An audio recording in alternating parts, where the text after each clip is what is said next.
this, please. Thank you.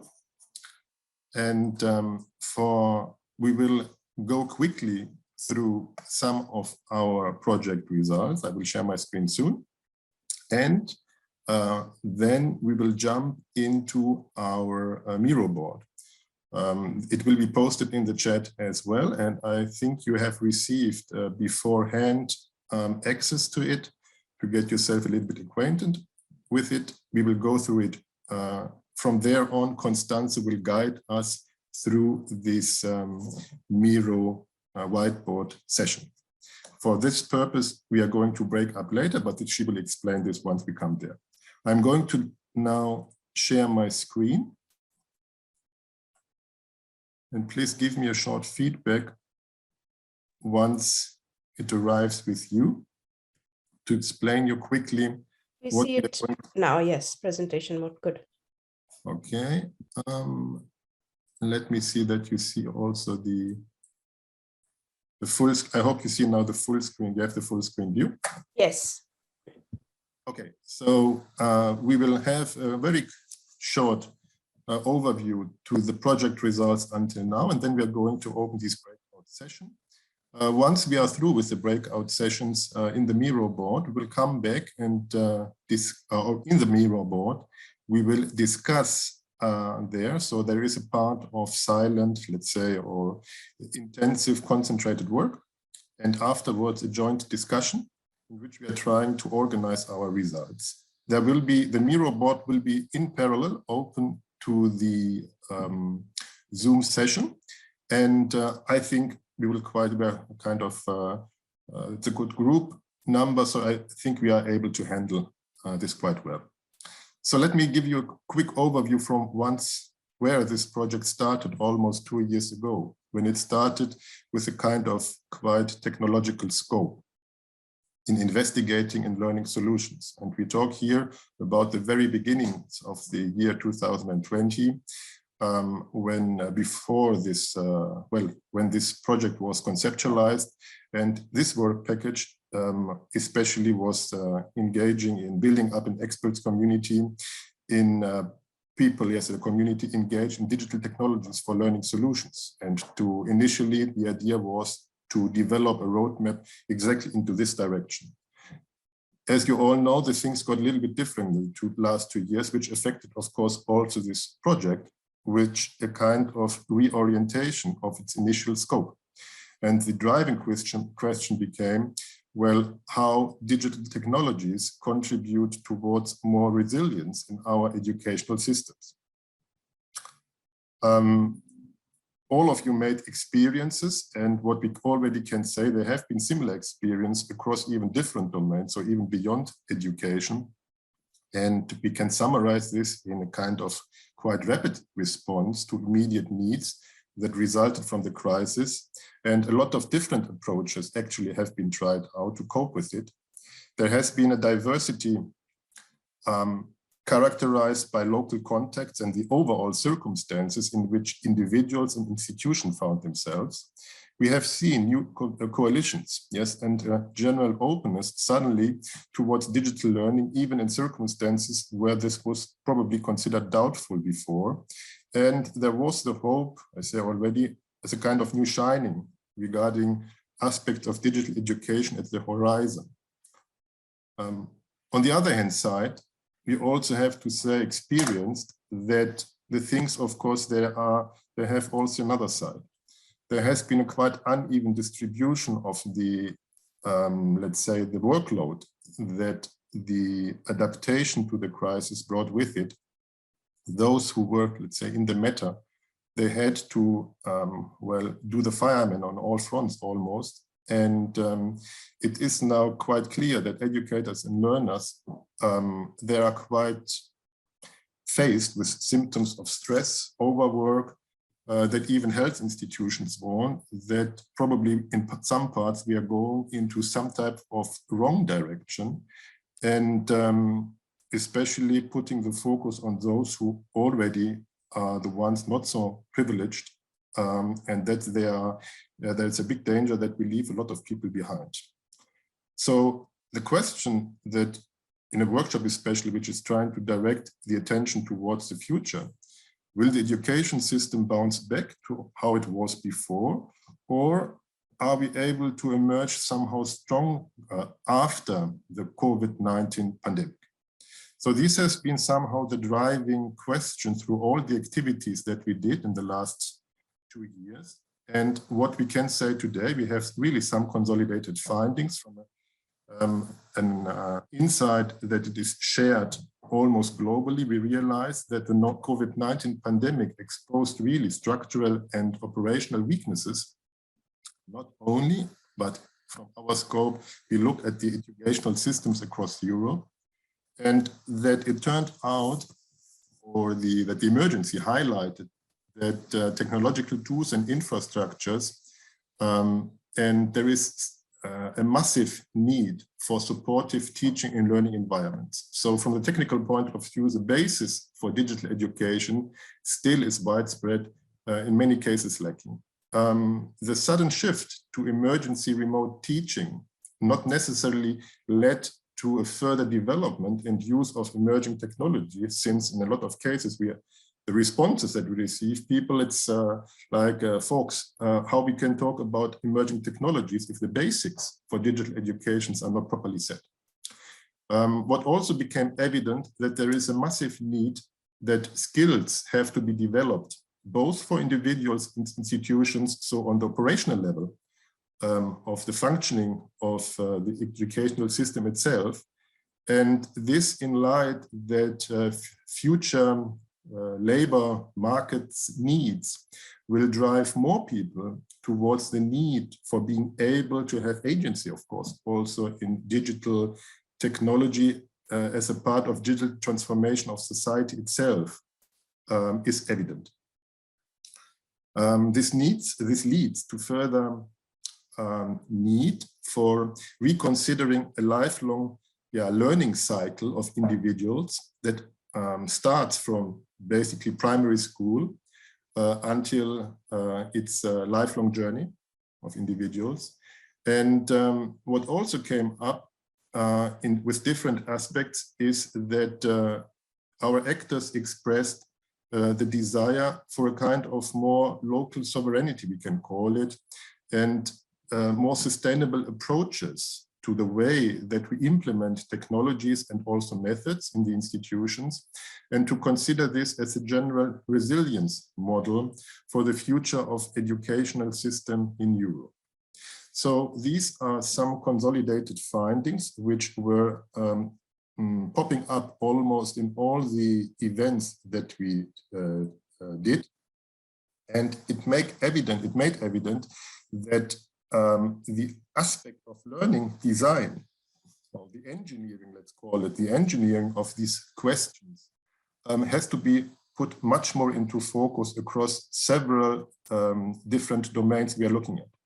And I try to summarize it here as an overarching guiding idea, what learning design in this sense as a kind of engineering profession can be. So the need for a better learning design, and understand learning design as the craft dedicated to create, produce, evaluate, and improve resources and experience that help people and organizations learn more and perform better.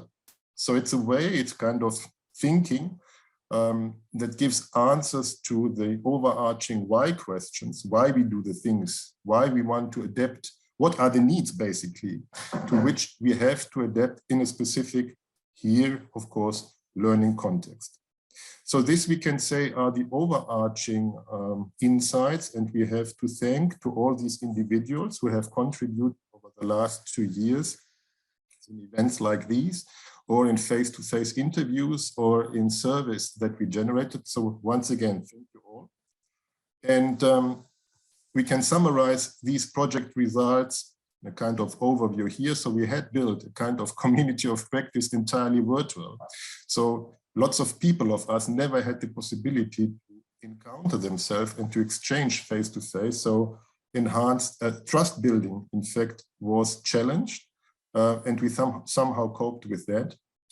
We have identified pressing research questions that are summarized in the research agenda as one of the deliverables of the project.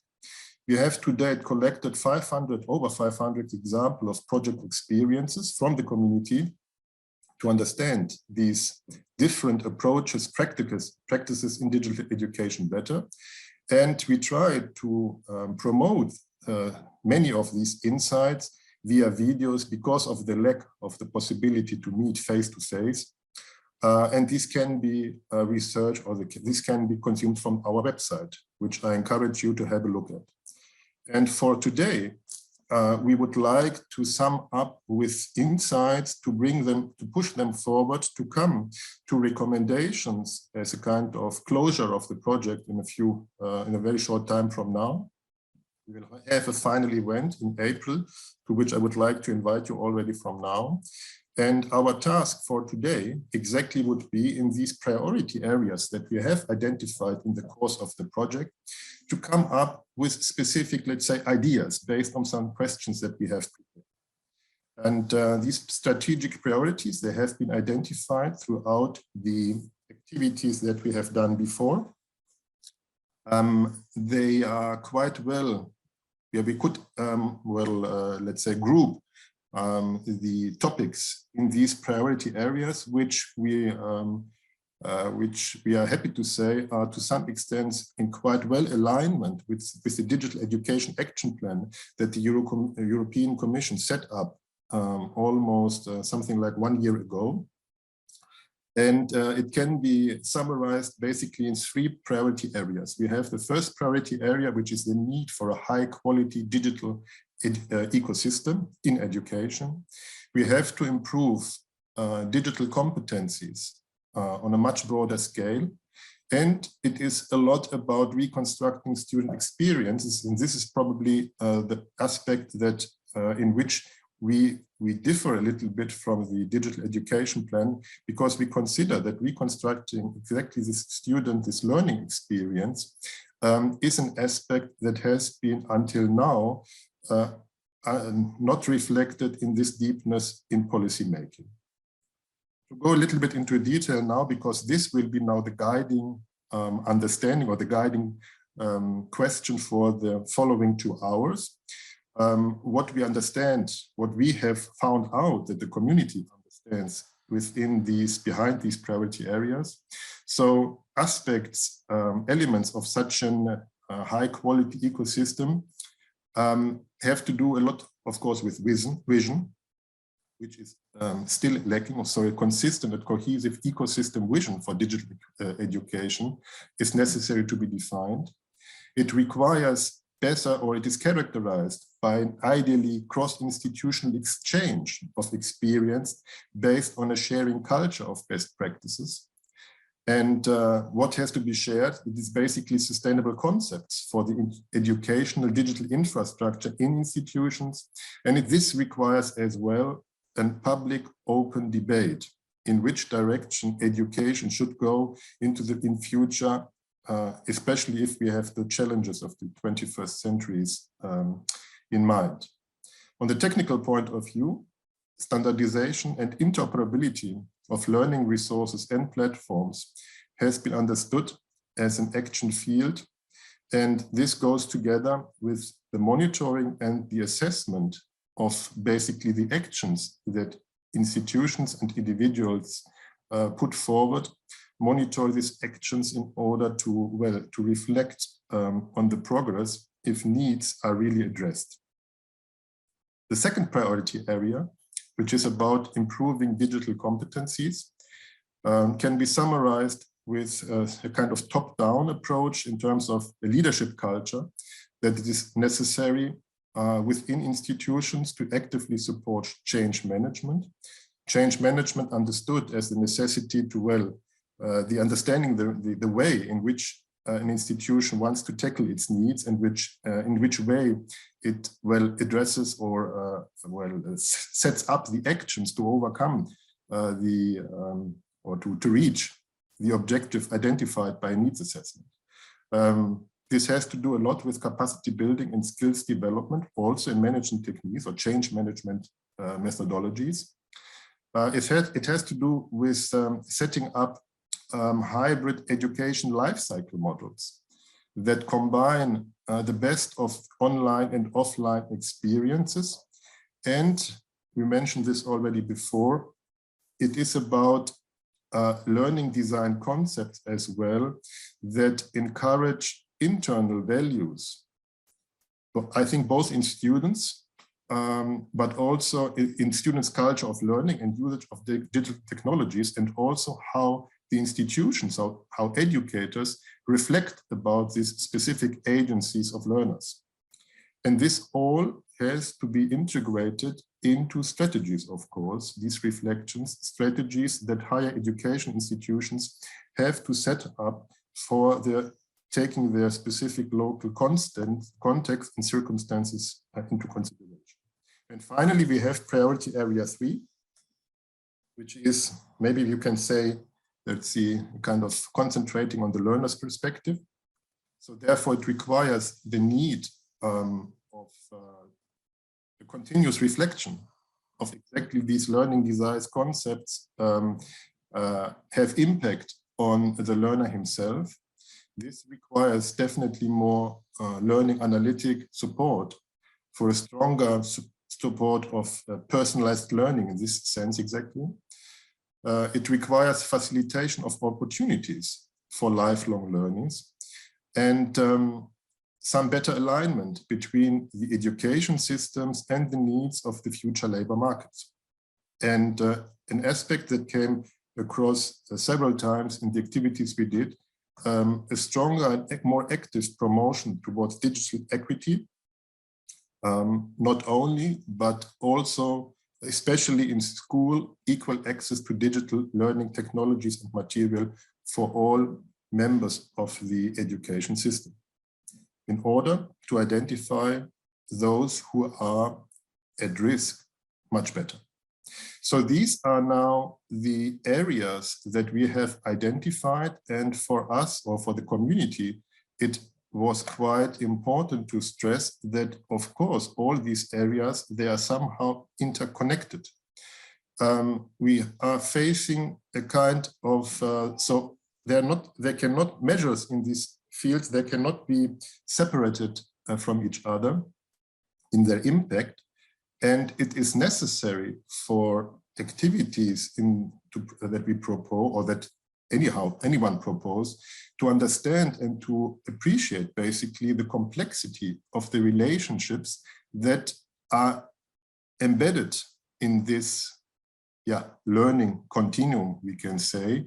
So the complexity of this relationship matters, and it is exactly the way how institutions or measures appreciate exactly this complexity in order to generate impact. So what we are going to do now, based on this quite quick run through the project's insight, first of all, thank you for listening to me until now. I would like to encourage you now to switch to the Miro whiteboard, or to open the Miro whiteboard in parallel. The link is here, but it will be shared as well in the chat. Amrita, please, is it possible to copy the link into our chat window? Done that. Everybody can open the Miro board, which will be for the next 2 hours now our whiteboard, in which we will take actions. And yes, I would like now to hand over to Constanza, who will guide us now through the Miro board. So I hope, Constanza, you are here. I am here. I'm here just next to you. Next to me, exactly. So I will stop now sharing my presentation, and I will share the screen. 1 second, the Miro screen. Here. So, thank you very, very much, Georgios. So everybody on the call, please take a look into the chat, copy and paste the Miro link into your internet browser. Please use either Chrome or Internet Explorer and open the Miro board. So Georgios is sharing the board, showing the part where we are going to start. So I will switch my screen and move over to the board as well. And we would like to start with a short introduction round. So is there anybody on the call who is not familiar with Miro and would like to take a moment and go through the intro? Speak out now. Okay, so I invite you all, join me on the board number 1, welcome, who am I? I will bring everyone to me. So you should see this rainbow colored stickies. And before we go, just introduce ourselves, I would like to ask you, take one seat. So you see the colored numbers. Select a sticky note, double click on it, and put down your name, your organization, job role. So just start now.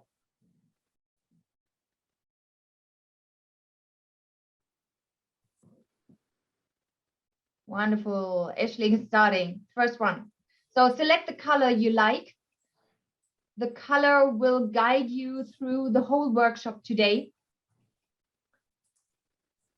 And if you have a question, just ask.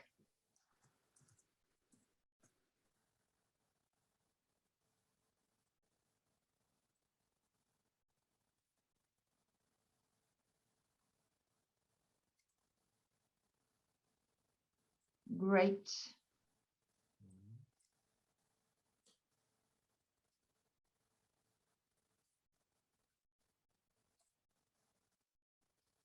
If you encounter difficulties with the Zoom function, on the bottom right, there is the manual,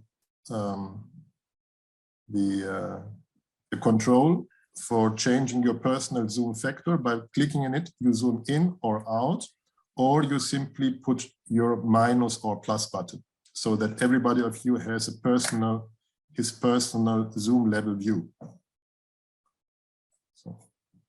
So I see all in all 5 people here. So we should have at least 5 different post-it colors selected. So great. Georgios, you want to have your own color or what? Sorry? You are creating. I have my own color, correct. I take my own color.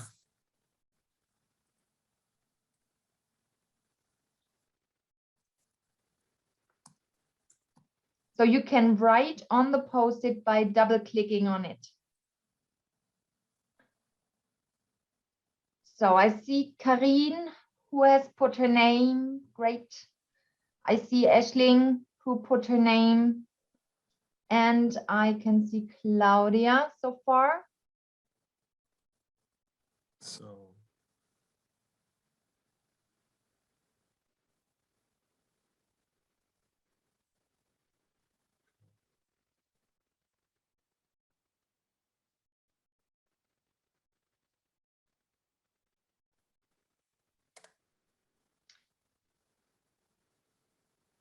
Welcome, Christian. I just see you now that you have joined. Hello, Christian. Hello, Natalia.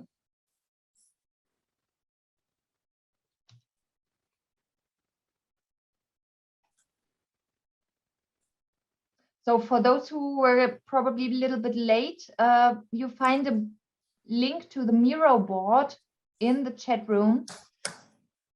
And we are going to have a 30-minute session in Miro now to go through some questions that we've elaborated based on the 3 priority areas that Georgios just presented.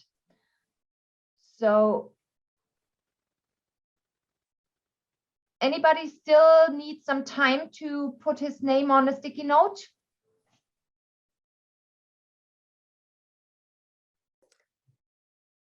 Okay, so I understand that Claudia is a part of the consortium. Is that right, Georgios? Sorry? Yes, yes. Yes, I am. I see. Natalia So- had some connection problems, therefore needed to rejoin again. So her name might be missing in the forward. And what is the name? Can you repeat it? Natalia. Natalia. Yes, Natalia is rejoining now. Okay, I'll just, Yeah, exactly. great.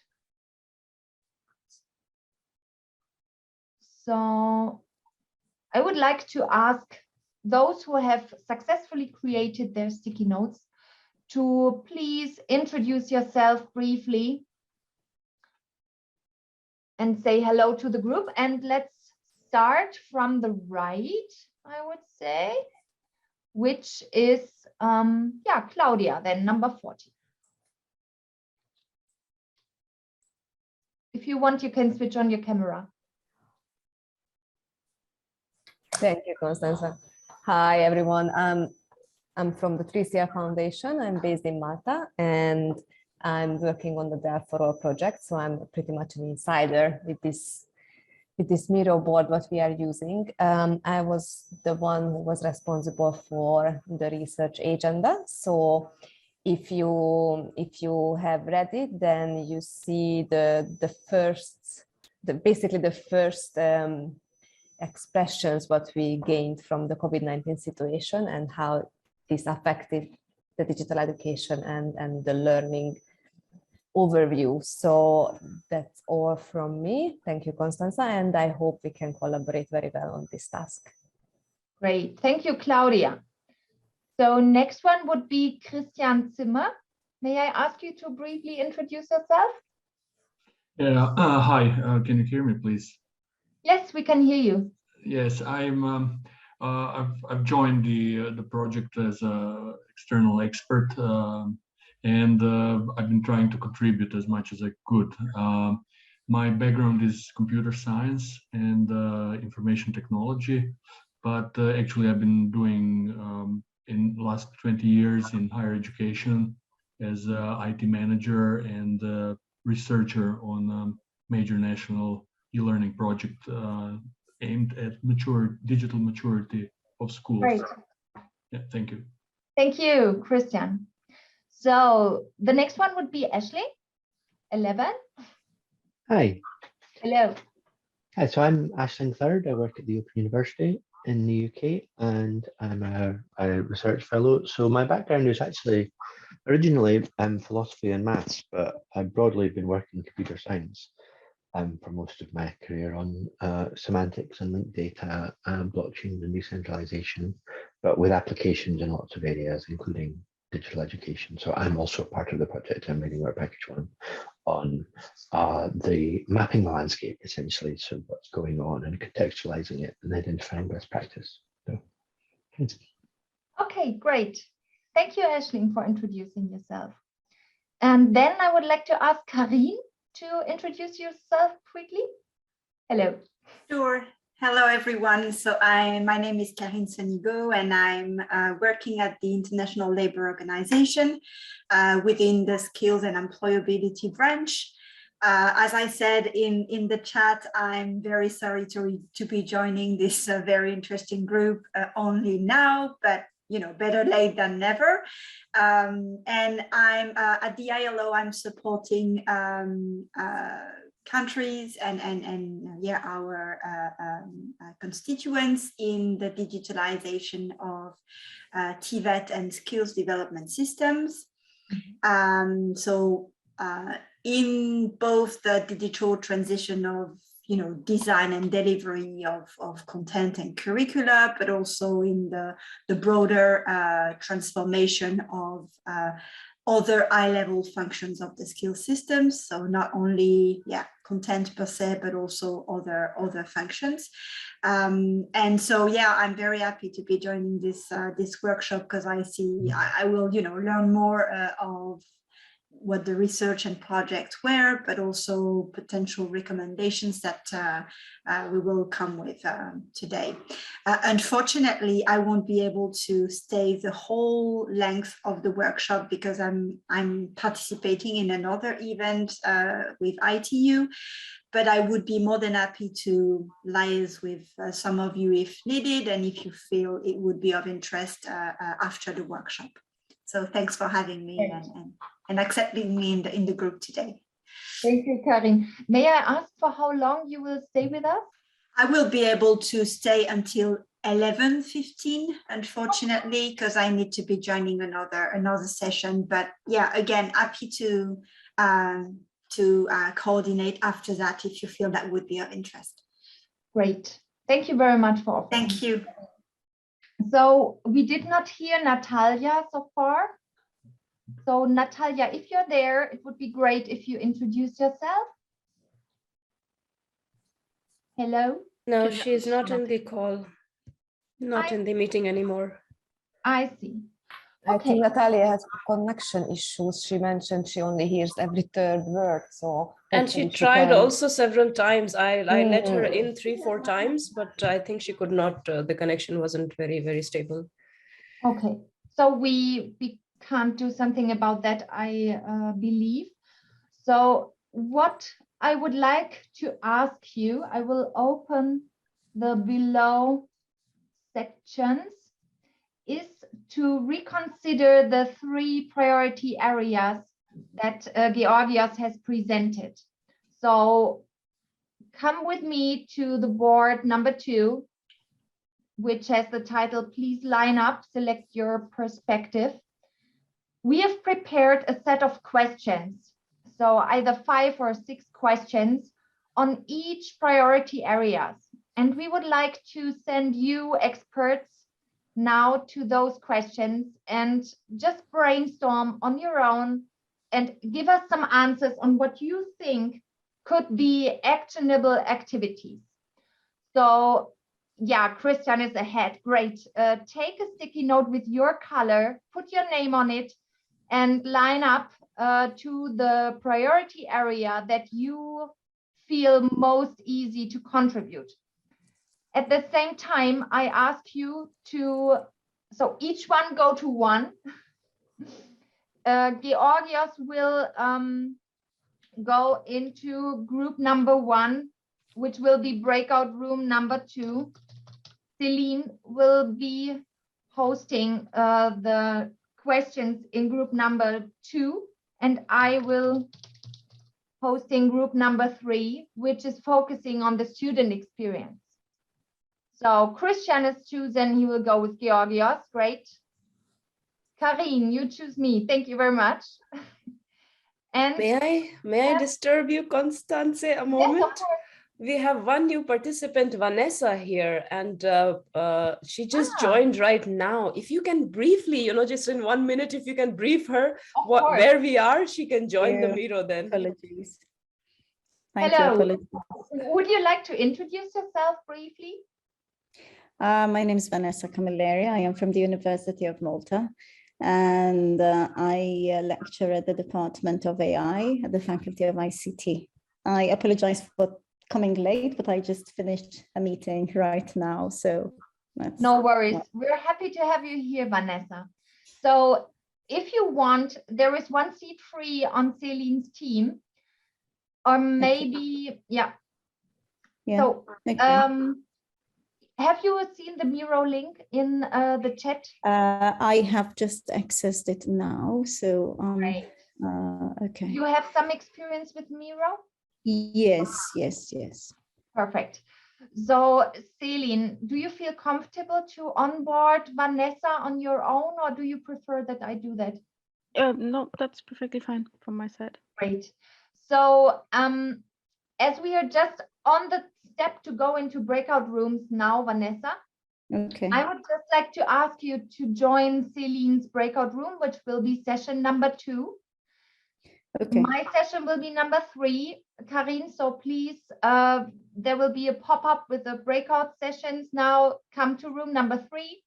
And Christian, join Georgios in room number 1.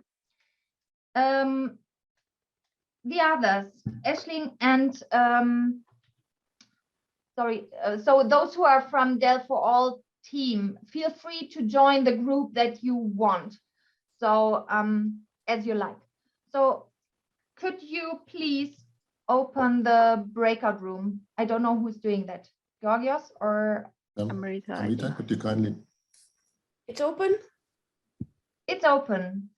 So move to the breakout room now, please.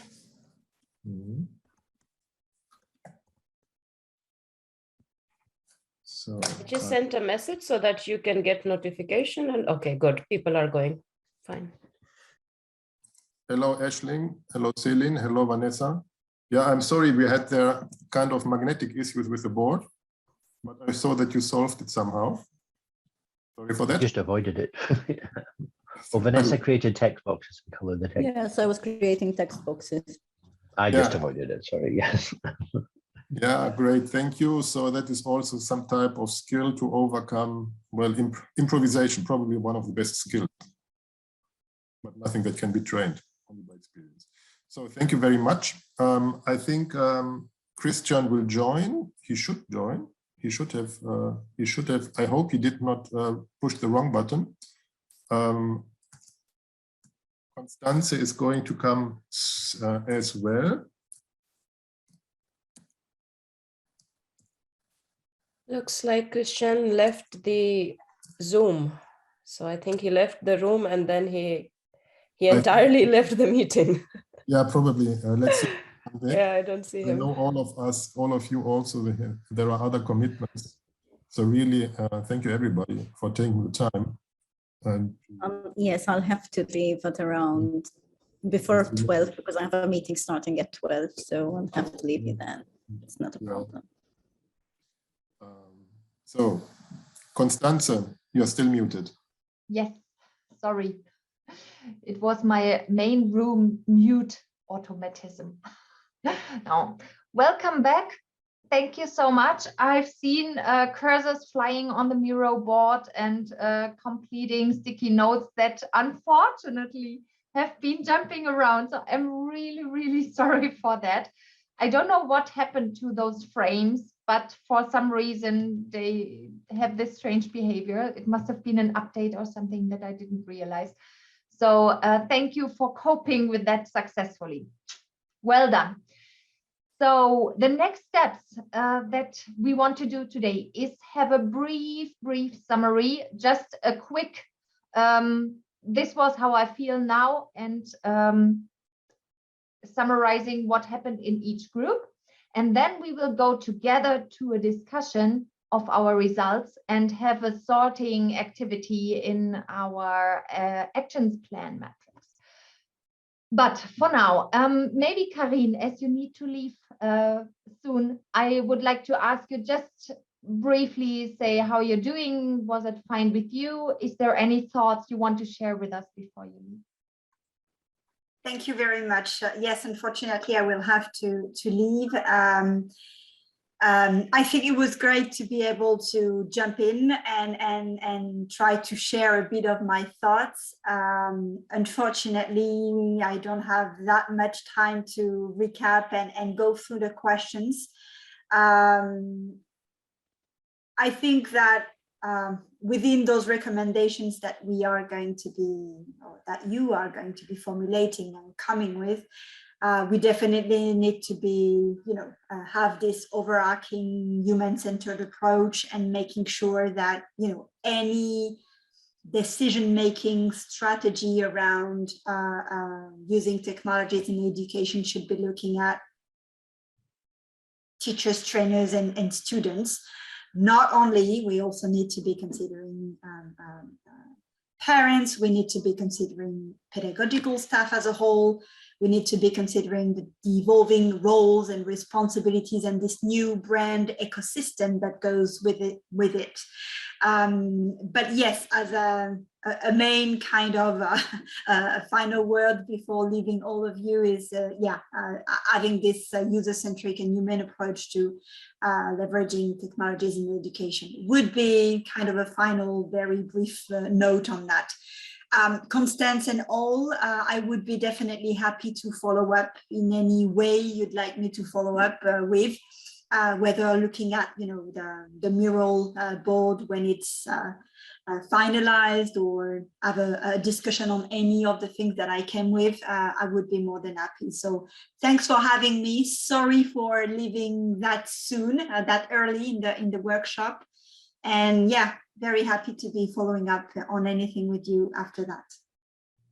Great. Thank you very much for being here, Karine. And I believe Georgios will certainly come back to you. Am I right, Georgios? Absolutely. You are muted, but I read it on your mouth. I would like to deepen this human-centered approach, especially if this is already somehow formalized position papers. Anything which is going into this direction is absolutely fruitful for this project. Thank you. So yeah, feel free to connect. Sure. Thank you. Thank you. Thank you. Have a nice rest of the day. Bye. Looking forward to speaking to you all. Bye. Bye. Bye-bye. So I would like to go then to the left, asking Vanessa and Celine to just give a short, how are you doing? How was the discussion? Honestly speaking, we didn't have too much time to also run a discussion. It was more reading the questions and answering. Maybe Vanessa can say a couple of words about the how she found the questions, and also her summary of her answers. Okay, let me see if I can find the Miro board again. Can I? Is it there? Yeah, I think so. You just jumped in and thrown into the cold water, Vanessa. So no, it's okay. Yeah. What's your main point? Is there something that still hangs on you when you think about the questions? There were a couple of questions which I thought were a bit ambiguous. So I wasn't sure sort of like what sort of answer such a question required. So basically, I think that one of the most important things for people to learn from is from best practice. So the more best practice stories and success stories we can show, especially to educators, I think that's where we should really push more effort in. Sometimes educators are asked to be innovative and to be creative, not to say that educators aren't, but maybe they aren't so experienced in digital competencies, and this leads to a sort of kind of fear of exploring further, being innovative, being creative. And so if they can actually see what works for others and maybe have some of that what works for others readily available for them to customize in an easy manner, I think it could work. I think it could help a lot. So there's that barrier. And then there's another barrier that needs to be overcome, which has been mentioned as well, is that of parents and students themselves. So some parents, especially in Malta, I feel, they're still very much into a very teacher-centered approach to learning, where the teacher, you know, the 1980s kind of standard approach to teaching and learning, where the teacher is the know-all and be-all within the classroom, and all the students have to sit at the benches and listen. And this is not what we should be heading to. But unfortunately, it still seems to be pretty much the common practice. And it still seems pretty much what parents want when you talk to parents, and sometimes even students. First of all, with students is the easier approach. I mean, there's nothing easier for a student than to sit there and dream or daydream or sleep or do whatever, but let the teacher drone on. there's nothing worse for a student than being asked to be active, to make the brain cells work and do something. And so I see this even at university. So, you know, for students, it's much easier to sit down, maybe take notes, maybe just listen, than to actually be active.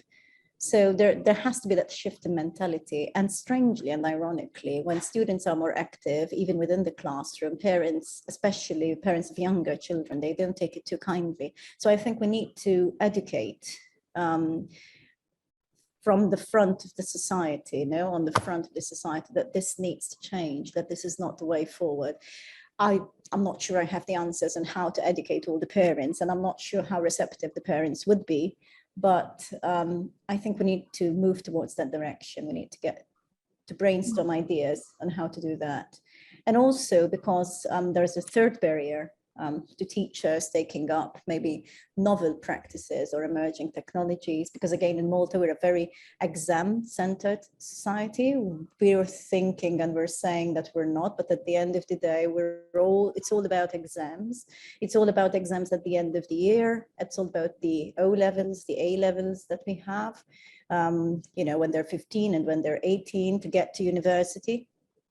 And because of these, most of the curricula are guided, and the syllabi are guided towards having as many students as you can as a teacher. You know, a teacher's success is measured by how many students pass from their exams.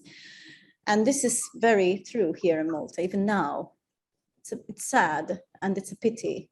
And this is why I feel that the education system is failing on so many counts.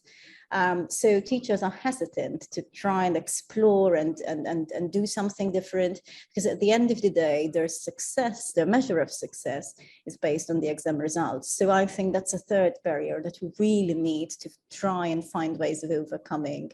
And this means working hand in hand with university to try and see what can be done to change the pathways to entry at university. So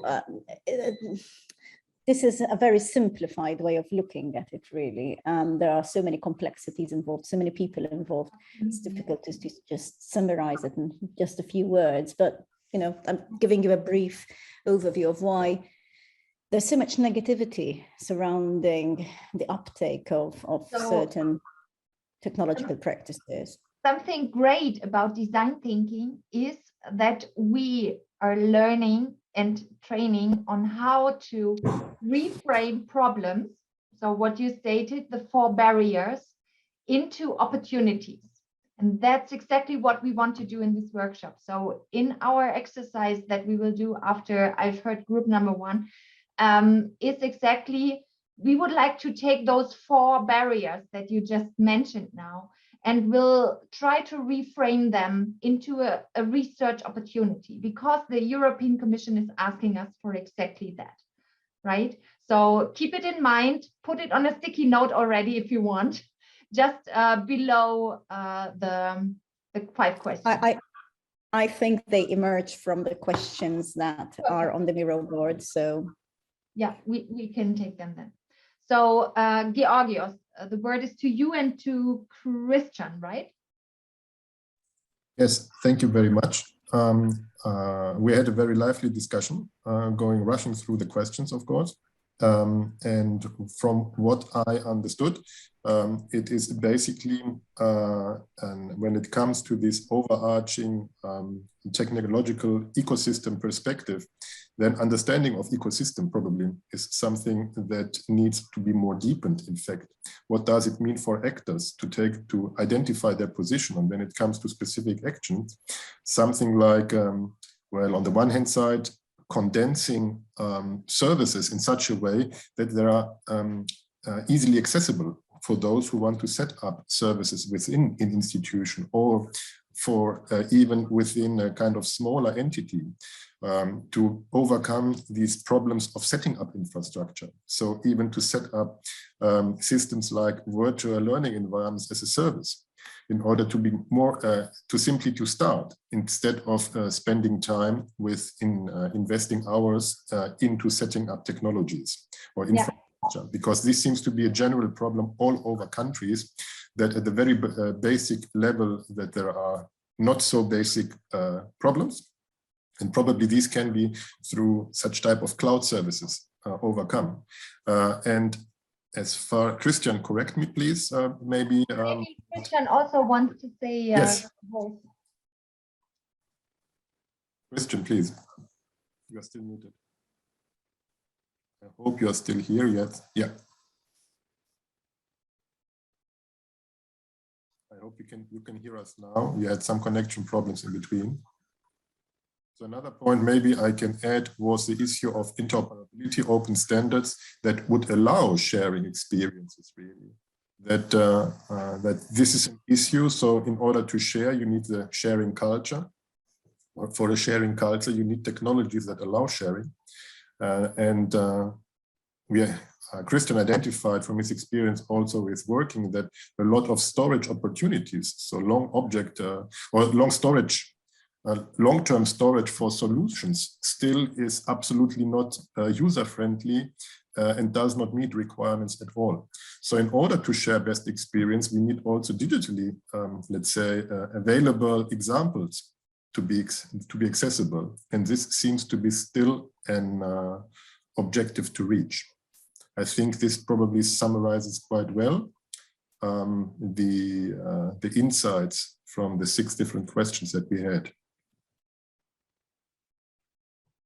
So great. So just last chance for Christian, if you want to add something to Georgios' statements.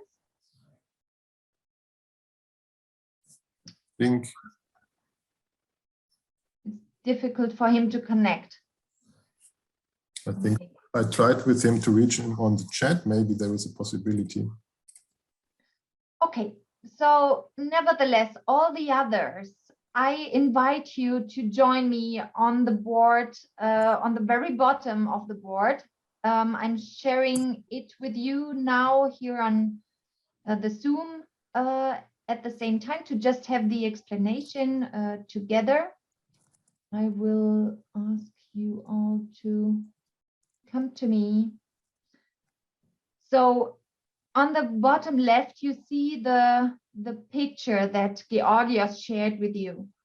So the main intention with this image is to make clear that all the 3 priority areas are interconnected.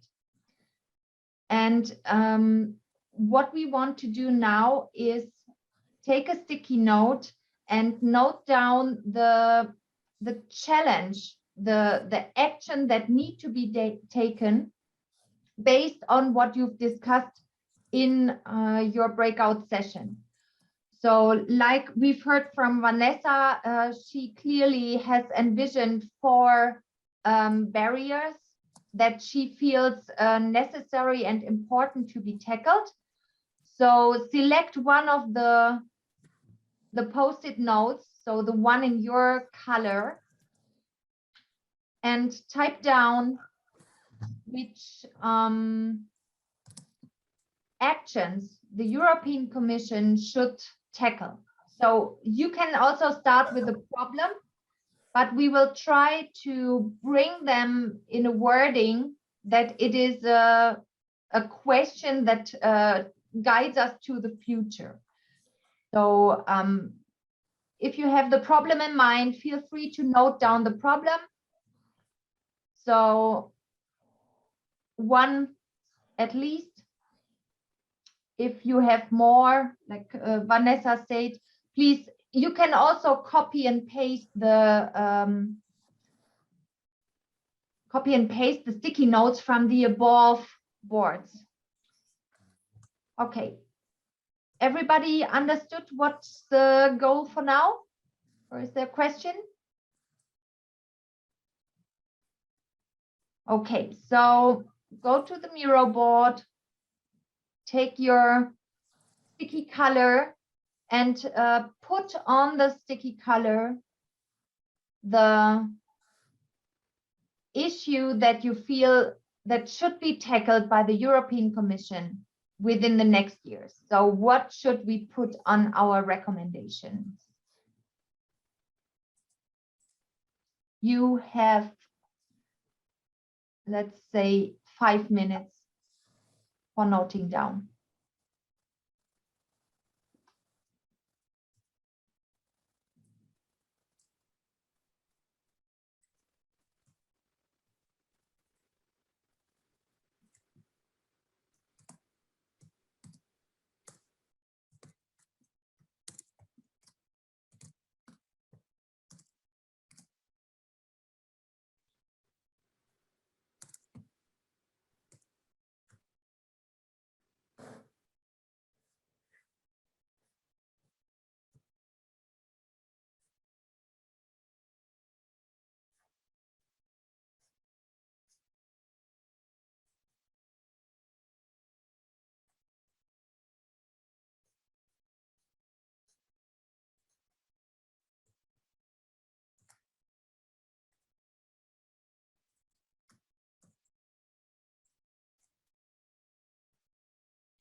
So that was the 5 minutes.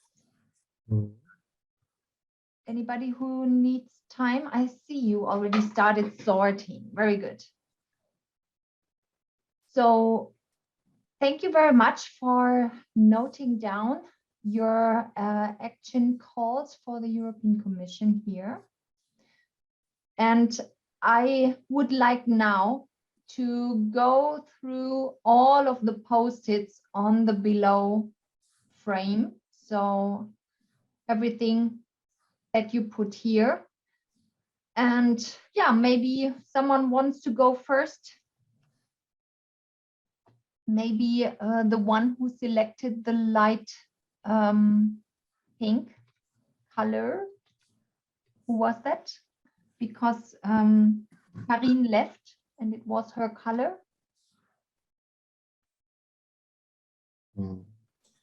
I would suggest if somebody has maybe time constraints, that he has, that Vanessa mentioned that you have to leave earlier. So maybe you want to give an idea Yes. in which way you interpret it.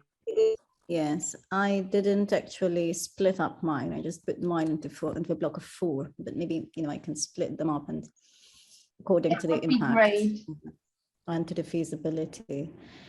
Okay, so basically it's just a repeat of what I've said before. So it's very important to continue with educating general public. These include parents and even students. So this can be done through, for example, webinars that can be promoted through schools, involving parents. I think parents do like to be involved actually, and usually the turnout is not that bad with parents for such webinars organized by schools. And then I think this is quite highly impacting. And I would say, it's also practical, the idea of having this showcase of best practices. Probably there are already some resources at the at an EU level showcasing best practices, but it could also work out when it comes to local, to each country, because cultures vary and practices vary from one country to another. Although, I mean, fundamentally, we're all after the same thing, but still, you know, there are those tiny differences. Sorry to interrupt you. I believe that you are now talking about the 4 different barriers that you mentioned. Actually, we would need one barrier per sticky note. So, yeah, okay. I'll separate them once I've done this, so don't worry. Yeah, so, and what I would like to do is, sorry, what is happening here?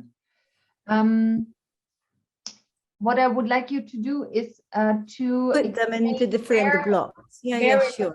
Matrix it should go. And yeah. I'd like to ask others to take their feedback on that. So reply if that's possible. So let's first separate the barriers. So now, barrier per. Vanessa, I'm just doing it now for you, so you see. Okay. Color. Yes. So take them as they. Oh, perfect. Okay, just a moment. I'll put this here. So parent education. Right. So the practicality is high. So it's practical, right? When we say practicality high, means that it's very doable in practice. Doable, exactly. Doable is it? Exactly. So this is very high. The impact is also high, in my opinion. Showcasing practicality may be a bit low in a sense that it might be difficult to find so many best practices for different subjects. So this will be, but the impact is very high then, so without covering up others. Okay. Mm-hmm. And then number 3 would be discussion with higher. Now this is very difficult, I'm sure. Especially in the local context, the impact is very high. So I hope that I have not, I put this aside. I have, oops. Oh, this is just the first sentence. I just put it next. First package of resources. Did we miss anything? No, I think we have distributed them quite well. Thank you.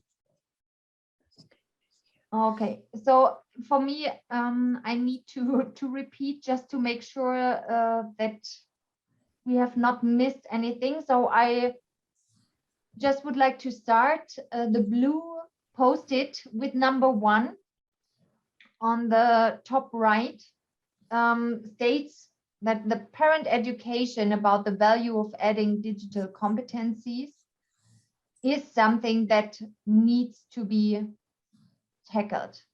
What they truly are, what they represent, what benefits do they hold. So anybody has an opinion?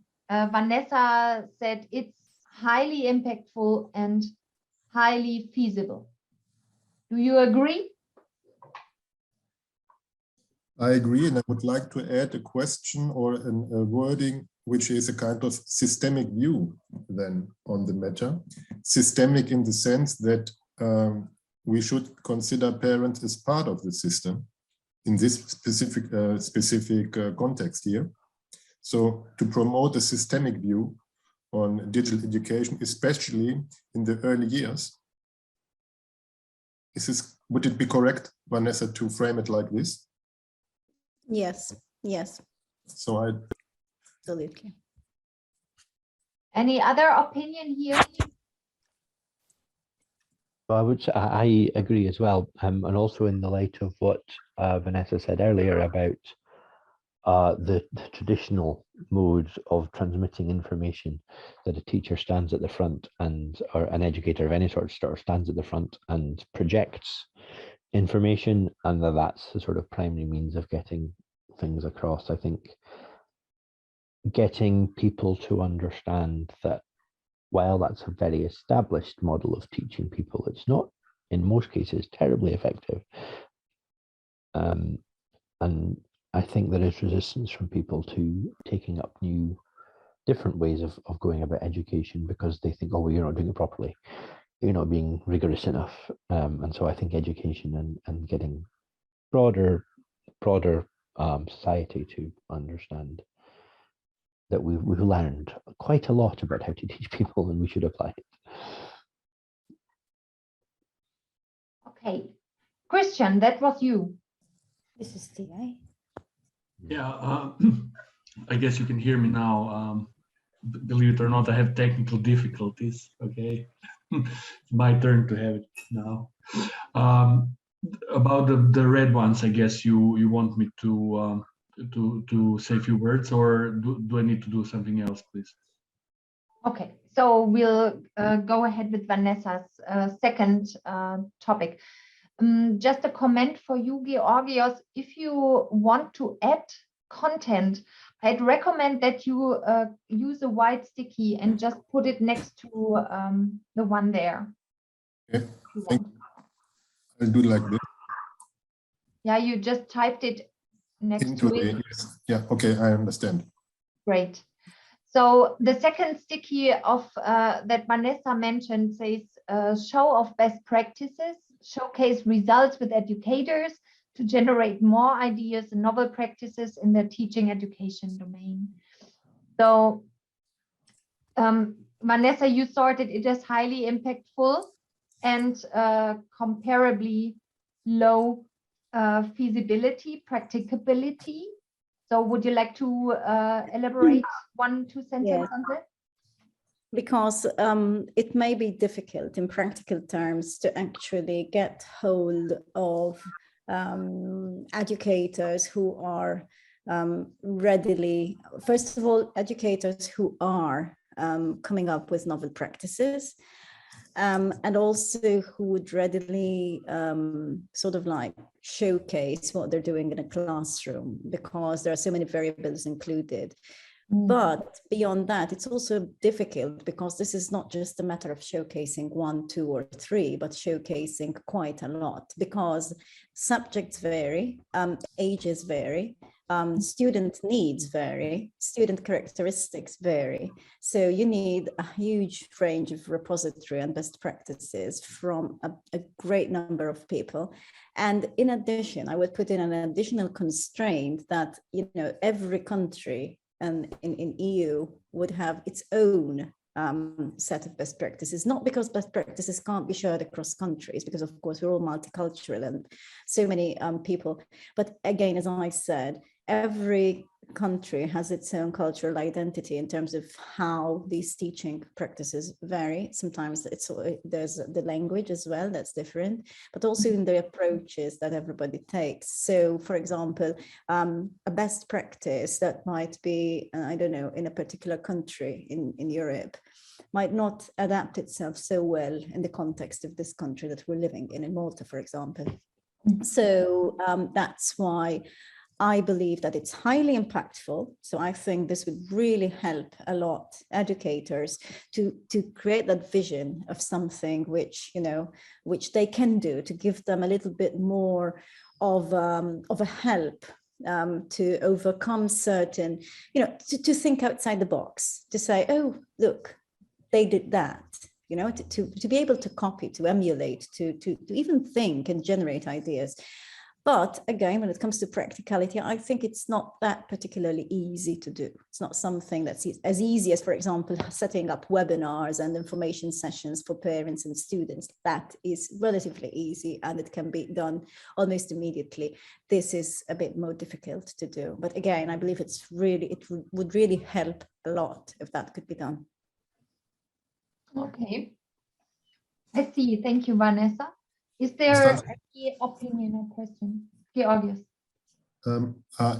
Vanessa, if you allow me to add this cultural dimension into the showcasing aspect. Yes, sure. Please go ahead. Which is basically try to summarize exactly this need for adaptation, and at the same time, it is a kind of challenge. Yes. Okay.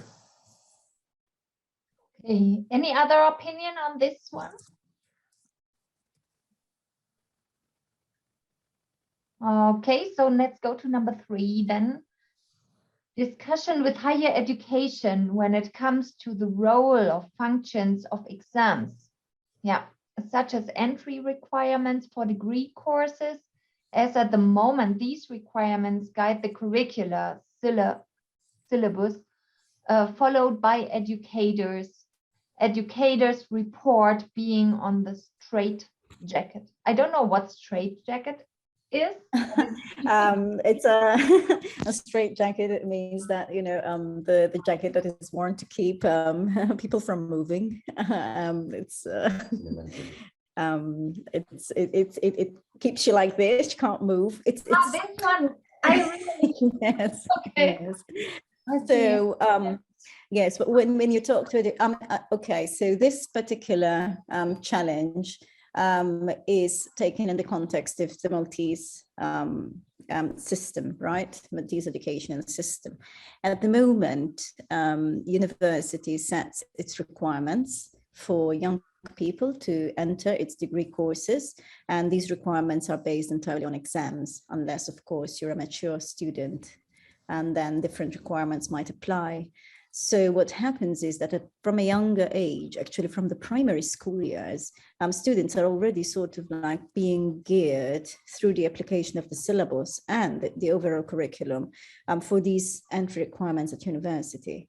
So, for example, I'm just giving an example. My son is 12 years old, and at 12 years, children in Malta are made to choose subjects which they're going to sit for when they're 15, and these subjects will form the basis of the subjects which they will study when they're 16 to 18 to be able to go to a degree course. So for example, my son wants to go into game design. So at this moment, he is already being forced to choose, well, forced is a word because he likes it, but he's forced to choose computing to be able to prepare for the exams for when he's 50, so that he will use this result to go for other exams for when he's 18, to be able to get into the degree course that he wants to follow. And he's only 12. It might be that at 15, he changes his mind completely, and then he won't be able to get into the degree course that he wants to follow because he won't have the exams. Or he would have to do these privately. So this is and this is something which is on the minds of a lot of parents. So when you speak to parents here, the issue is always like, okay, the teacher has to really help my son get the grades, because at the end of the day, my son wants to become an architect, or my son wants to become a doctor, okay, and he has to have the following subjects at A levels, and these are guided by university requirements. So this is why there's a lot of impact here, okay? So this is what's impacting how educators teach, what educators teach, okay, and in which way they teach. Sometimes we go to schools. I have, even in the past, worked on a number of projects which aim to produce a number of digital resources, amongst which games. And I believe a lot in the effectiveness and the power of games for learning, for example, different skills, not learning as in, content. Content, yeah, it's more about the skills that games can actually support. But when we go to schools and we speak to educators, one of the problems which they tell us about, which doesn't help them implement or practice games in schools, is that, look, I've got the syllabus I have to follow because the exams are at the end of the year, okay, and all my students have to pass, and if I use games, I'm not going to cover the rest of the syllabus, and then this is not going to work out, so I can't use games. I don't have the time to use the games. So this is a major restriction, I believe, for the uptake of different digital practices, novel and innovative practices. And this is also why many educators don't feel they can experiment. I've spoken to educators where they would love to experiment with different stuff and do different things, but they cannot, because ultimately they're restricted. That's why I said straitjacket. I'm fully with you, Vanessa. I believe this is topic of policy regulations that need to positively push the system, let's say, into the direction of actively approaching technologies, possibilities that are available. So I'm fully with you on this one. I just put the brief note policy regulation here next to your sticky. And I just want to open the question again to the whole group. So do you want to add something? Is there a question that you have, or do you agree or not with the position as highly impactful, but with a very low practicability?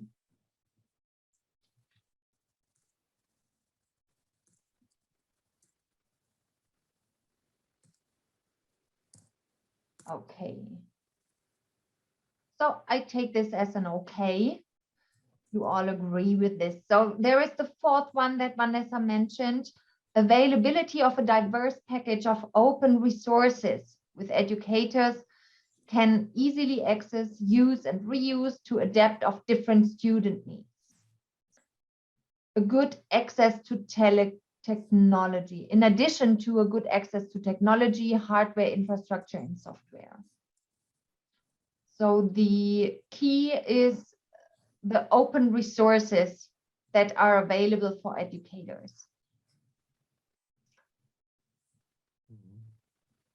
So Vanessa sorted it as impactful and feasibly, so in the quite center of the matrix. You want to add something, Vanessa, or is there any opinion on it? The thing is that if we look around, I'm sure we can dig in quite a number of resources. It's just that sometimes people don't know where to look for. these resources, they know how to find them. So their access and ease of access is a bit restricted. Regarding impact, I believe they of course have quite an impact on the teachers, but it's it's not the primary barrier that stops them from experimenting, because when you see that some quite a number of teachers produce quite some good resources, then you will note that, okay, giving access to resources has an impact, but they can also be empowered to create their own. I also believe there's a kind of, especially for the younger years, some teachers don't have the sharing concept, in a sense that the resources they create, they like to keep them very close to the heart. And when I used to teach, because I used to teach at the Faculty of Education and I used to teach pre-service teachers, I used to find that attitude quite a lot. And it was quite difficult to overcome such an attitude. But I believe that with enough education, by seeing these good practices, that's why I keep emphasizing best practices. I think that the movement can be created so that we have a community that can really be open to sharing such resources. So. Okay, yeah, fully makes sense to me too. Georgios. Yes, I was again proactive, trying to capture it in the sense that search and find is an issue. So a better search and find, yes, strategies and approaches, promoting such approaches in order to then clarify how I can use, so reuse something. So once I've found a learning resource, is it a matter, or the question would be, clear reusage policies. So in terms of how far am I allowed to reuse? Yeah, and that's another thing that goes towards the educating. And again, within best practices, for example, use of Creative Commons. So many people have no clue about Creative Commons and the use of Creative Commons for education, for reuse of resources and for sharing of resources, that they're still protected, but they can give access to reuse, to modify, or to keep the same. As per the license. So I think more education in this sector, and I'm sure there will be a greater input to shareable resources. Yeah. Unfortunately, I have to leave because my meeting is starting at noon. So thank you very much. I thank you very much, Vanessa. Your contribution is great. So looking forward to meet you somehow, somewhere, somewhen. And yes. have a nice rest of the day. Thank you for contributing. Thank you. Thank you. Bye. Have a good day. Bye-bye. Bye. All right. Let's go on with Christian. the violet ones. We should go to Christian before me. With Exactly. Christian, yes, that would be nice. Okay, so let's go on with Christian then. Yeah, okay.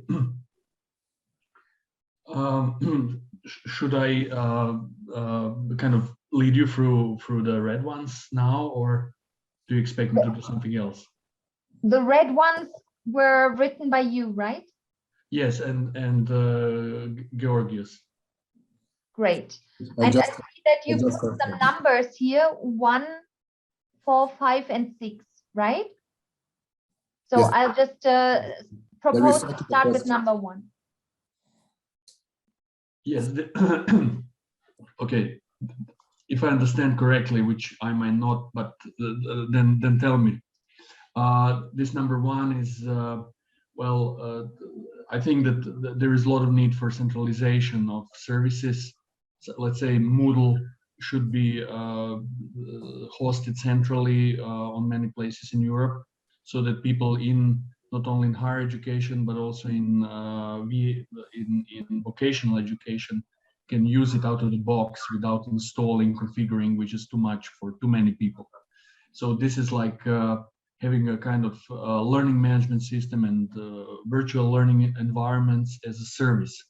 So in a cloud, okay, that should be useful. If such software is open source, then we achieve something else, which is called the digital sovereignty of Europe. So this has been long with problems with Trump's America, with problems right now in the east of Europe. Then if we can have something called, we in European Union can be sovereign in a digital way. Yeah. So number 4. Wait, sorry, Christian. I'd like to open the discussion and ask others for feedback on this idea. So Okay. your emphasis, if I may summarize, is there should be some central opportunity for hosting services on a large scale to enable educational institutions of any size to access them easily. Is that correct? Exactly. Imagine that you have kind of European Zoom and European, Microsoft and other products like that. I see. Okay. Yeah. So Christian sorted this topic on the very left side, so low feasibility, but there is a steady impact. What do others think about that? So I just put as I put in the chat, it sounded like you're describing a learning management system as a service. It's a sort of, to use the IT infrastructure way of talking about it, I guess. I know this is done. For example, I know that the National Research and Education Network in Israel does this for the entire country. So there's a managed there's an infrastructure for easy provision of Moodle to any educator in any school, specifically with Moodle. I know they do this. So, and I think there may be something similar in Greece, but I'm not entirely clear. The sort of thing is that I'm not sure it's as infeasible as that. The other thing I would say is actually, perhaps, I'm saying this personally as a decentralization researcher, I'm not sure centralization actually gives the sovereignty you want. I actually think a more a decentralized model, but one which is easy to use, one which is a very low impact, is probably more likely to give that sort of sovereignty and control. I think the issue might be accessibility of these technologies. Like you just need to be able to pick them up and use them. Mm-hmm.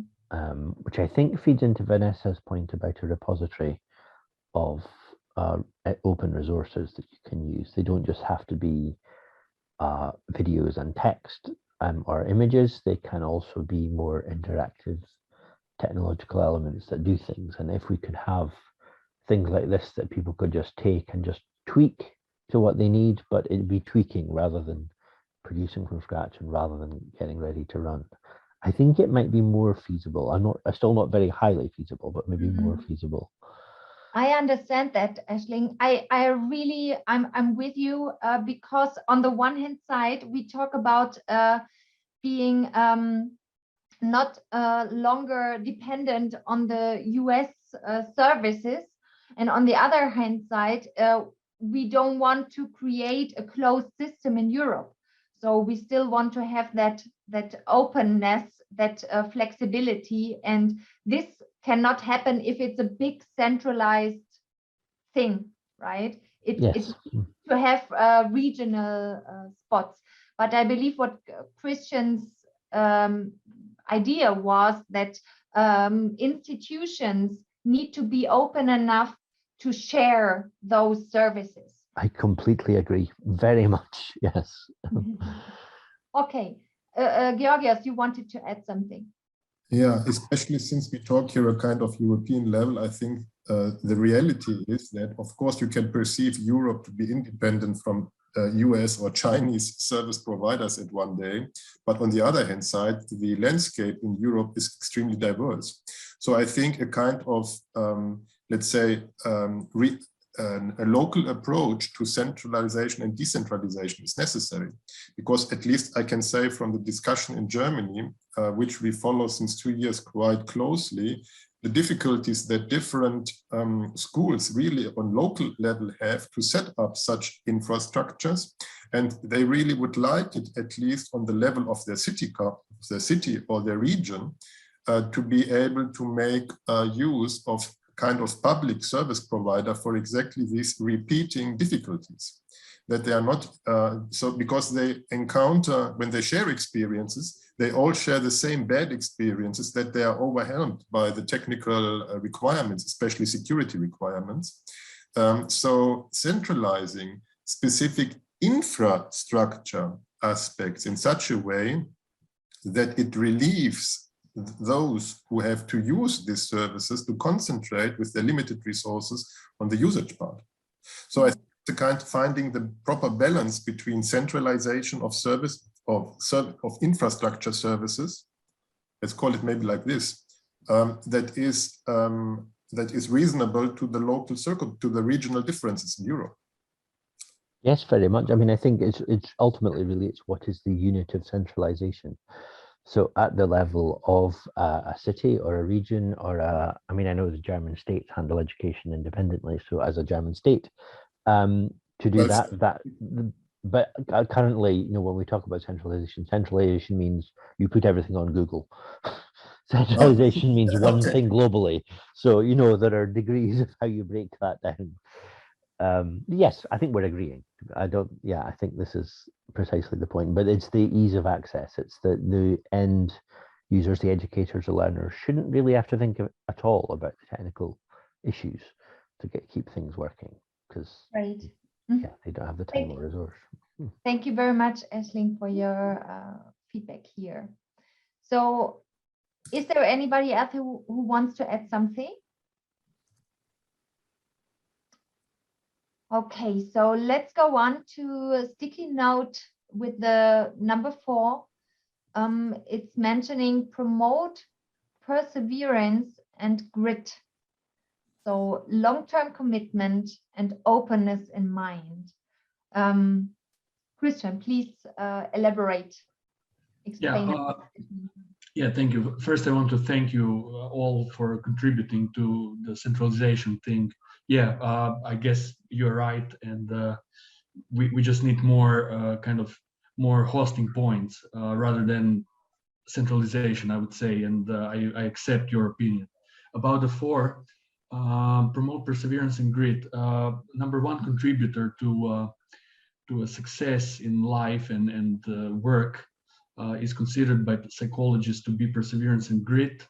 So and the way how to encourage grit in kids, you know, who actually, you know, are not focused most of the time for long-term commitments and not even school, I would say.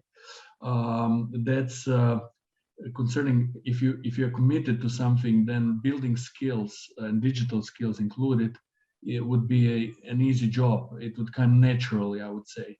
So the idea is to shift, you know, skill building, which most of us have done in this or that way during our, you know, last 10 or more years, to actually focus on grit as such.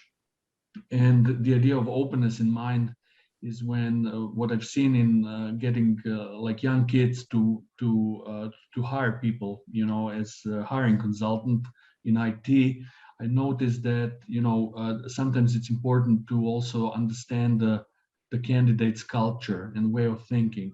If a person is open to open technologies and open standards, then as a result, you would have much easier way to getting something that is sustainable, sustainable IT in your organization or your company that is hiring these people. So if a person is believer in open technologies and open standards, you would much higher, there is a chance that you would end up being more sovereign and more free from you know, suppliers, IT suppliers, especially those in the US, and Zoom is actually, I think, Chinese even. So that's the idea, to shift the focus from digital skill building to something that is, you know, higher and broader, which is like grit in general. What do you think about that? I don't know. Okay. It's difficult for me to take a position here. Georgios, do you have one? You already discussed that probably.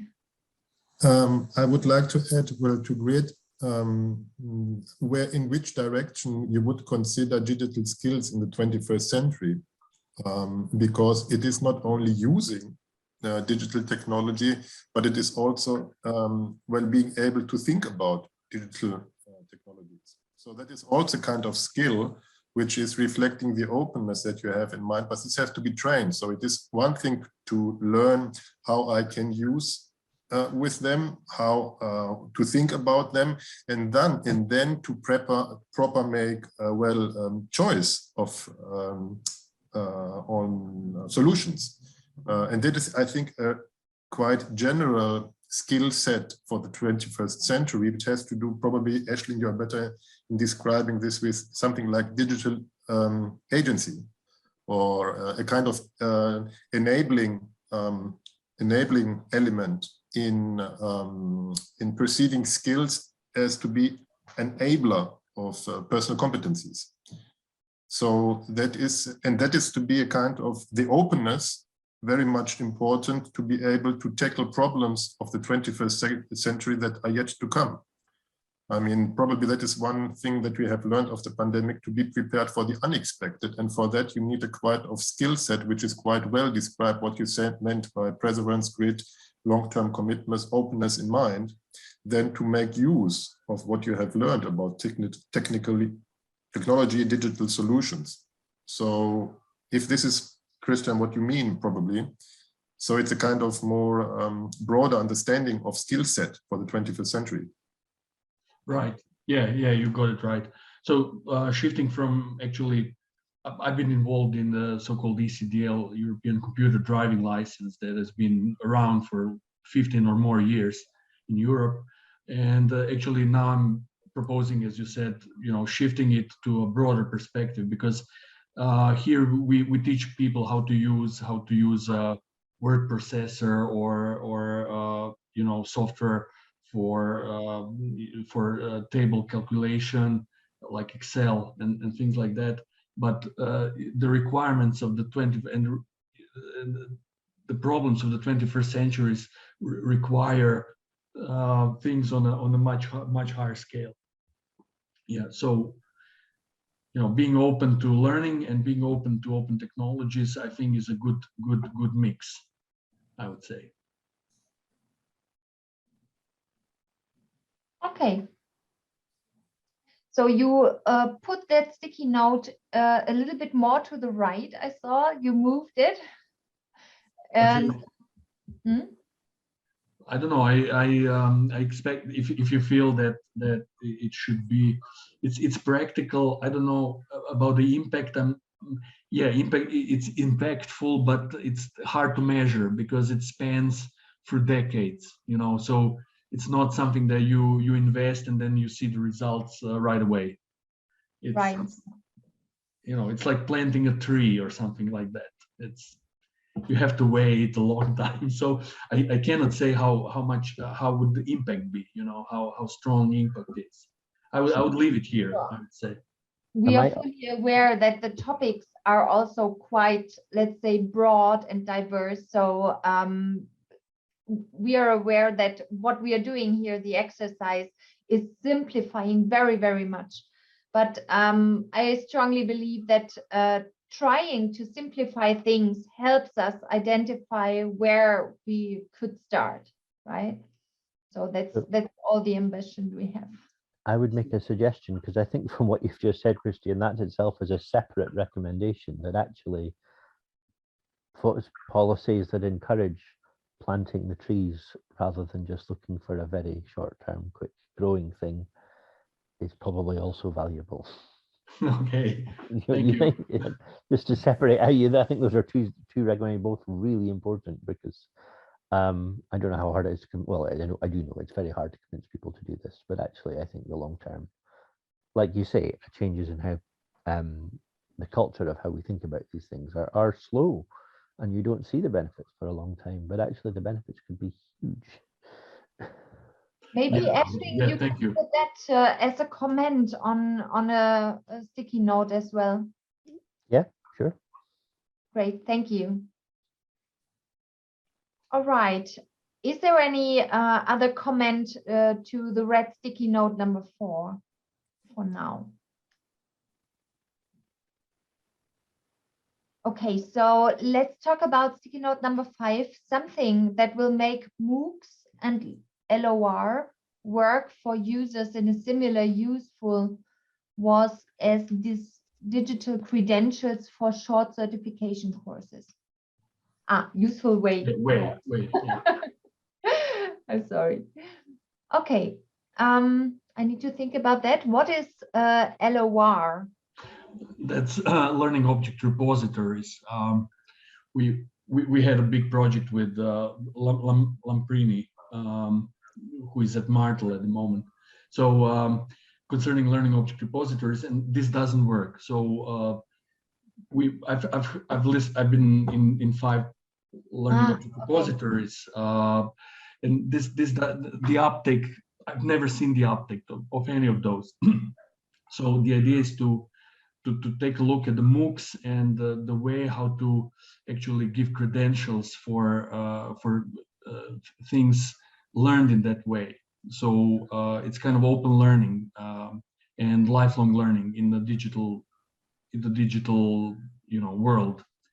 And that should, I believe that this is the learning and developing skills in the 21st century. So I think in few years, as a recruiter of IT people, I would say that I start cherishing their recent MOOCs as much as the university that they finished like 10 years ago. Maybe I'm wrong, but I think more and more people would think like that. And if the labor market start recognizing such digital skills, then the university degrees would be less and less important, and the actual knowledge of current technologies and current skills would be higher, more appreciated. So this idea is that actually something that will make MOOCs means that I don't know what. So I've been around for a long time, and I never got the answer, how to make MOOCs work, how to make learning objects work. But if somebody comes to some good idea of, putting that into practice and, building it all together with the certificates which are recognized, which European Commission has started doing in the last 3 or 4 months, then we should see the actually building of skills as a natural way. Maybe, yeah, I'm sorry, I'm not that clear. And I complicated it too much, but if somebody can, make it more simple, I would appreciate the feedback. So your explanation helped me to better understand the aim of the goal, and I believe that I'm not specialist on learning technologies and educational topics so much, but I believe that's an important point to point here. All right, and is there any opinion in the group? Yeah, I have one question, Christian, because you have mentioned 2 aspects. One is the usability, and the second one is about credentials. I understand that these systems probably could be done much better for having their, to simply use them. But when it comes to credentials, somebody and a system that is provided and wants to tackle credentials. So just from your experience, what does it mean that I carry now as a use case, I personally carry my educational career with me, and then I simply can hook on to a new system, and the results then are incorporated into my personal credential wallet. So is that what you mean? Or is it simply, is it now nuts what I'm saying? Yeah, if you are aware, Mozilla Foundation tried something like that. They called it the backpack, where you carry all those digital credentials that you collect all along. But without, there is one, one secret sauce missing in all this, and that is something called the clearinghouse, or some institution that will say, okay, this what you put in your backpack of your competencies or your skills is actually, we say that what you did and how you proved your credentials and your skills is good for the current work market. So it works for your potential employers, because again, I'm saying employers as kind of, they shape the market, and not as much. I've been from university, so I like to believe it's not just the employer in the work market, but unfortunately it is. And kids also look what's happening in the labor market, and what pays and what doesn't. To make it short, I would say that we need we don't just need something to put our digital badges and digital certificates, but we need some kind of trusted organization to say that this is valuable for in some context. Okay, so this is the secret sauce that has been missing all along. That's my opinion, because if I see somebody else's backpack full of digital badges, I personally cannot say, I mean, is this person, will this work for me as an employer, or or will this person be a good researcher at my higher educational institution? That's what I'm trying to say. We need a trusted organization, dealing with this. That's it. I see. Yeah, makes fully sense. I just see that we have 9 minutes to go, and I'm sorry, I lost the time a little bit. So if there's no urgent comment for this one, I'd like Christian to finalize and quickly speak up about the last posted number 6, transparent learning analytics visible to all. Yeah, okay. I'll be very short. Sorry, before we move on, can I say something quickly about the last one? Sorry, yes. Yes, sorry. So I think there are 2 elements to what you said. So a lot of the work going on in that several of us are involved in verifiable credentials and blockchain verifiable badges allows one to have the authority without necessarily requiring a clearinghouse. So you can have it signed by the institutions and also then endorsed by people who have relied on those badges in a way that can be checked out. And also, more importantly, I think, for what you're saying about matching the meaning of the badges is moving to skills-based representations rather than saying, well, this person did this course called whatever. It's that actually this learning experience represents the acquisition of these skills, and we as whatever institution sign off that we support on that, and then it becomes down to the reputation of the learning institution. So I do think there's active work in that area. I don't think it's necessarily near widespread use for impact, but it's certainly at least a topic that's ongoing. That's it. I don't want to take more time. I just want to add it. Okay. Thank you, Aisling. I saw that Georgios already put your comment on a small sticky. If you want, feel free to add something too, Aisling. And then Christian, please. Yeah, the last one, learning analytics. Okay, I guess you although I can say, I guess what this is. I would say that I've noticed that a lot of people have different opinions and expectations from the learning analytics. But for instance, Open University UK, which is actually a partner in the project, actually has done a lot. Imagine that actually the holy grail of the learning analytics, in my opinion, is actually tell the kid if he's failing before he's failing. So imagine that this kind of system of predictive analytics and prescriptive analytics is actually installed in a good way, so that all actors, the teaching staff, the students, and the management actually are aware of where each student is at the moment. that would be so helpful. I think for the it's possible to do. I've seen good examples of actually working examples. I've seen many that doesn't work and doesn't make sense, unfortunately, too.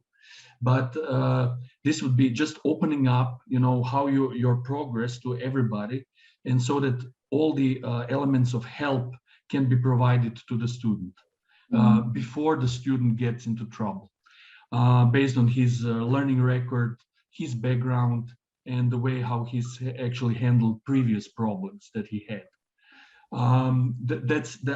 I've seen a good practice in Open University UK, and I hope that this is put into a focus of all the policymakers in Europe. Which good practice are you mentioning here?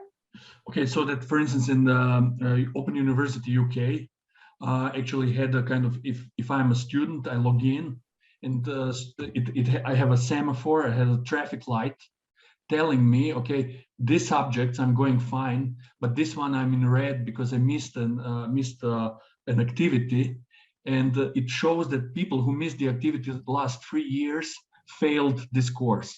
So it marks me as red. Christian, take care of this subject because you are about to fail. I know that. Okay, yeah, got it. Just wanted to confirm which thing you're pointing to. Sorry, maybe then I don't understand the question well. No, I just wanted to understand in detail which concrete example you have in mind.